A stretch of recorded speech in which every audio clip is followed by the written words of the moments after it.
The day after we buried my dad, I caught my mom in a lie. The kind of lie that cracks open everything you thought you knew about your own family.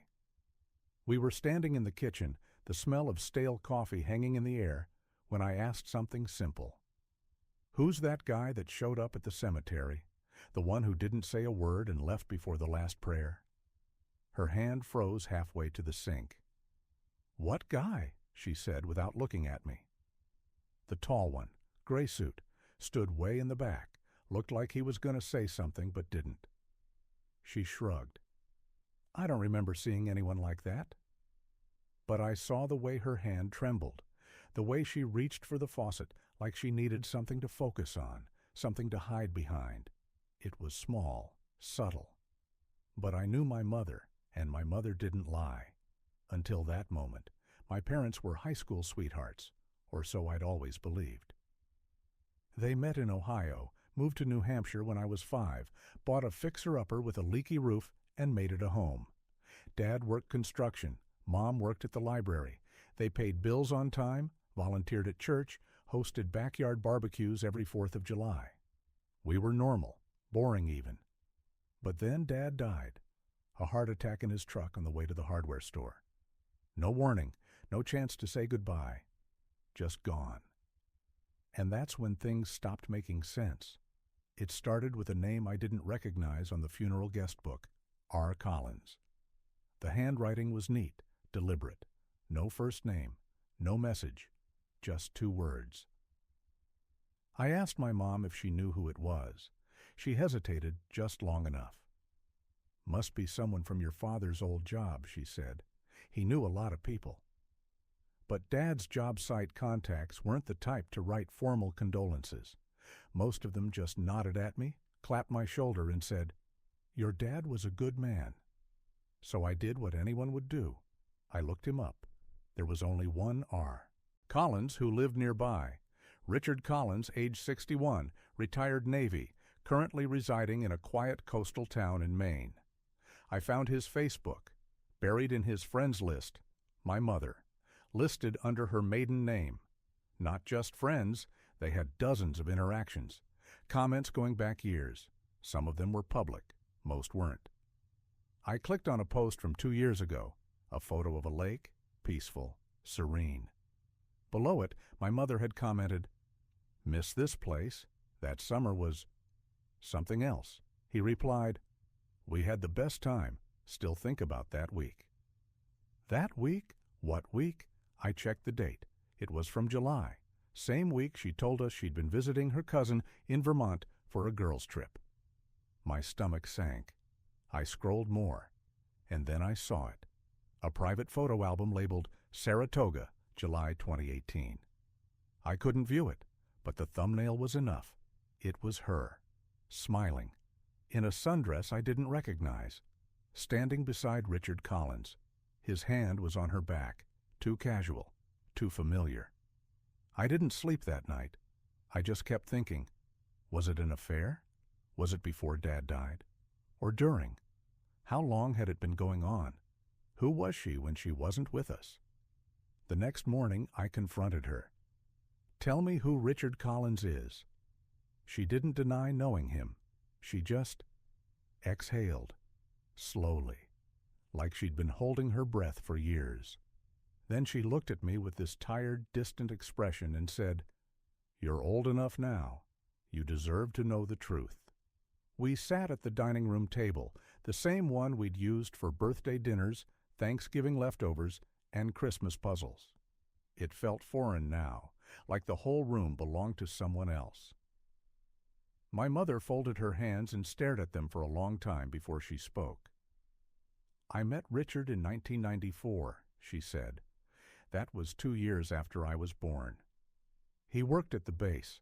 I was cataloging materials for the public library's military history exhibit. He came in looking for a book on naval intelligence. We started talking. He asked me to coffee. She looked up at me, slow, cautious. I said no, at first. I didn't say anything. "I loved your father," she added quickly. "I did, but we were young when we met, and after you came along, things got routine." Routine.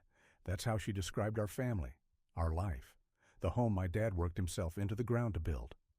I clenched my jaw. How long? She swallowed hard. Off and on, about 8 years. I couldn't speak. 8 years. An entire third of my life, she'd been disappearing into someone else's world. I ended it in 2003, she said. I had to. I chose our family. I chose your father. But Richard, he never stopped writing. I never replied. Not until a few years ago. Why? I asked. I don't know. Curiosity. Regret. Maybe I just wanted to remember what it felt like to be seen again. I leaned back, disgusted. So while Dad was alive, you were what? Reminiscing? Reconnecting? Her voice broke. I never meant for it to go anywhere again. We never even saw each other in person until last summer. Just messages, emails, a few calls. But you did see him? She nodded. After your father passed. Once. I didn't plan for it. He came to the funeral to say goodbye. I didn't even know he was going to be there. So you lied. I didn't know how to tell you, she said. You were grieving. I didn't want to pile on. I pushed my chair back. What else don't I know? She hesitated. And that hesitation told me everything. That night, I drove. I didn't have a destination, just the road and my thoughts. The farther I got from the house, the more the weight of everything settled in. It wasn't just that my mom had an affair. It was that my whole childhood was built on a story that wasn't real. What else was a lie? Was Dad ever suspicious? Did they ever fight about it? Was I just too young and blind to see the cracks? I ended up outside the bar my dad used to go to every Friday after work. Same spot he took me for my first legal drink when I turned 21. Inside, it still smelled like stale beer and fried food. Some of the old guys were still there, laughing like nothing in the world had changed. I sat at the bar, ordered a club soda, and scrolled through my phone. Richard Collins. His Facebook hadn't changed, but his recent activity showed one interesting detail. He'd been in my hometown 4 separate times in the last 2 years. Not once, not just for the funeral. 4 times, which meant he hadn't just shown up after Dad died. He'd been here while Dad was still alive. And my mom said they hadn't seen each other until last summer? Something didn't add up. I went back to the guest book from the funeral and reread every signature. That's when I noticed another name I'd overlooked. L. Collins. Another Collins. Another lie. L. Collins. 2 words. A ghost in the ink of that funeral guest book. I couldn't let it go. I searched through everything. Facebook, LinkedIn, white pages, even public obituaries. And finally, I found her. Lauren Collins. Age 26. Graduated from the University of Vermont. Lives in South Portland, Maine. Occupation, freelance photographer. The pieces didn't click until I saw one more thing. Her bio. Forever grateful to R. Collins, the best dad a girl could ask for. Dad. I stared at the screen. 26 years old. Born in 1999, 5 years after my mom met Richard. I felt the blood drain from my face. I couldn't breathe. Not because my mom had a relationship, but because she'd had a child with another man, and never told me. I zoomed in on a photo of Lauren. There it was. Same smile, same eyes, same chin. Not mine, not my dad's, his. Suddenly, everything snapped into place. The way my mom got distant around the holidays, the Vermont girls' trips. The year I turned 10 and she missed my school play because she was sick. She wasn't sick. She was visiting her daughter. I didn't call her. I didn't text. I just drove. 4 hours to South Portland, parked across from a coffee shop where Lauren's website said she held casual client meetups, and waited. She came out just before noon. Long brown hair, camera bag over one shoulder. She looked happy. Normal. Like someone who hadn't shattered someone else's life by simply existing. But it wasn't her fault. She didn't choose any of this. Still, I needed answers. So I did the only thing that made sense. I followed her. Half a mile down the road, she walked into a small gallery. Her name was on the flyer in the window. Fragments, a photography series by Lauren Collins. I walked in like I was just another visitor. The gallery was quiet, lined with moody, artistic shots. Coastlines, old barns, forgotten highways. In the corner, a photo of a woman in a sundress sitting by a lake, her back to the camera. The caption read, July 2018, the week I met the missing part of myself. My heart slammed against my ribs. I stared at it. That wasn't just any woman. That was my mother. Her hair, her posture, her favorite turquoise earrings. She'd met Lauren, not just talked, not just sent money. They'd been together. She knew this whole time. I left without saying a word, drove back home in silence, didn't turn on music, didn't call anyone. When I walked through the front door, Mom was in the kitchen, folding laundry. She looked up, startled. You've been gone all day. I was starting to... I know, I said. She froze. I know about Lauren. I saw the photo. I know she's your daughter. The basket slid off her lap and hit the floor. I wanted to tell you, she said softly. I swear I did. So many times. Why didn't you? Because I didn't know how. Your father never knew. He thought she was someone else's child. He never asked, and I never corrected him. I stared at her, stunned.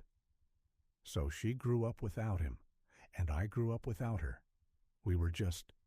What? Pieces of two separate lives you kept apart? Tears welled in her eyes. I tried to protect everyone. I was scared. If the truth came out back then, I would have lost everything. You already did? That night I sat in the garage, the one Dad built with his own hands, and wondered if he'd ever suspected. If there were nights he looked at my mom and saw something he couldn't explain. Or maybe he did know. Maybe he chose to look the other way. Because love makes you do stupid things, like raise a kid who isn't yours, or hide a child from the one who is. For 2 weeks, we barely spoke. The house felt heavier than it ever had, like even the walls knew what she'd done. When I walked past her room, I could hear her on the phone sometimes, whispering. Once I caught a name. Lauren, she'd told her. And now both of them were living with the truth that I'd only just uncovered. Part of me wanted to hate her for it.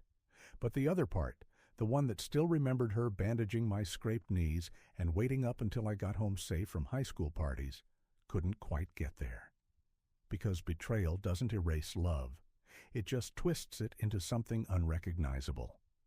One Sunday afternoon, she knocked on my door. I'm going up to Maine, she said, to see her. She wants to meet you. I didn't answer right away. I don't want to make this worse, she added quietly. But you both deserve the truth. From me, not the pieces I let you find. She left the invitation on my dresser. Time, date, address.